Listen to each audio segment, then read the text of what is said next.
Bonjour à tous. Une des raisons pour lesquelles je voulais cet appareil que l'Église se procure, cette petite caméra sur cet iPhone, c'est parce que je voulais, comme cela, en instantané, pouvoir partager avec vous des pensées qui me viennent et que je ne pourrais pas développer davantage lors d'un culte ou alors parce que tout simplement ça passera. Mais en même temps, quelquefois, je me dis, c'est bête parce que j'aimerais bien qu'ils l'entendent. Et ce matin, je me suis réveillée. Alors, on n'est pas du tout dans un contexte de culte, etc. Voilà, je suis à mon bureau et puis je viens de lire ces versets qui me sont venus ce matin.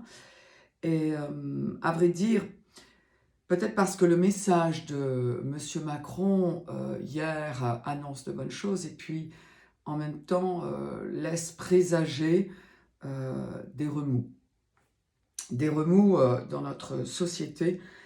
Et il est vrai que quand on entend tout ce qui se passe, on peut se laisser facilement peut-être ébranler, on peut être peut-être impressionné, on peut peut-être perdre l'espoir en se disant mais où va-t-on? Et vous avez Hébreux chapitre 12, versets 26 à 29 qui dit « Celui dont la voix a alors fait trembler la terre qui faisait maintenant cette promesse, une fois encore j'ébranlerai non seulement la terre mais aussi le ciel. » Ces mots, une fois encore, signifient que tout ce qui peut être ébranlé, c'est-à-dire ce qui appartient à l'ordre ancien de la création, disparaîtra pour que subsistent seules les réalités inébranlables.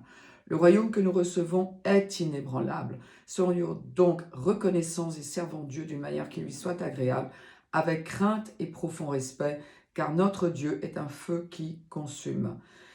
Donc, ici, le Seigneur indique clairement que, ben oui, il y a des choses qui doivent disparaître, et notamment ce qui est inébranlable, ce qui ne va pas tenir la route, ce qui ne va pas subsister, parce que ça ne fait pas partie de son royaume.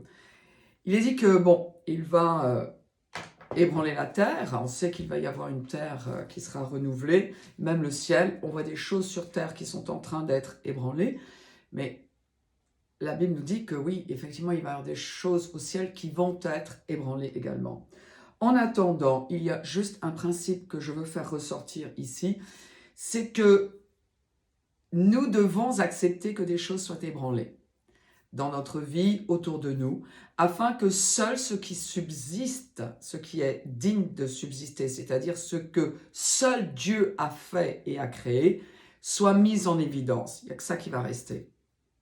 Donc, quand on entend parler de tout ce qui pourrait être ébranlé, peut-être l'économie, peut-être la santé avec un autre virus, parce que déjà, il est presque annoncé, hein. Quoi que ce soit, au milieu de tout ce qui est ébranlable et vacillant, il y a toujours quelque chose qui peut subsister. Et 1 Pierre 2,25 nous dit « Ta parole demeure ». Ta parole demeure.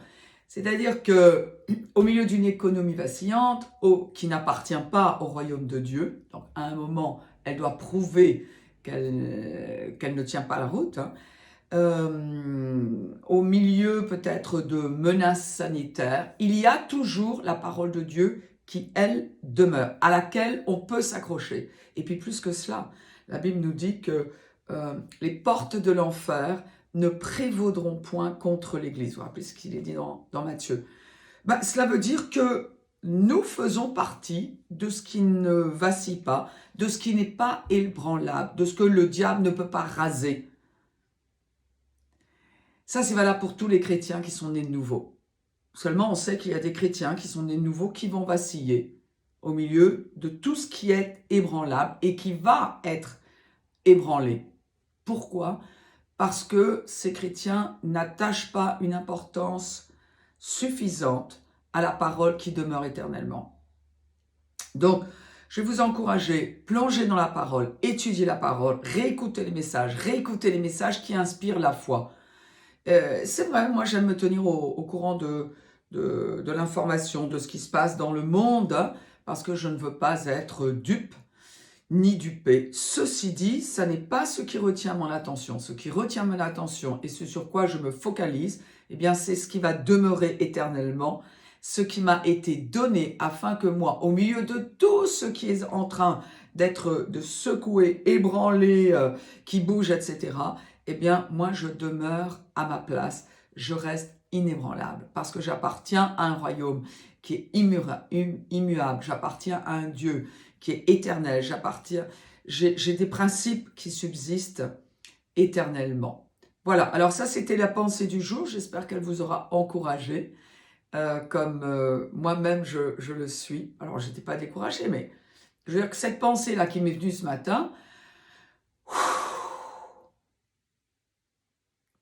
elle me donne une perspective, elle m'élève. Que Dieu vous bénisse, bonne méditation, bonne réflexion.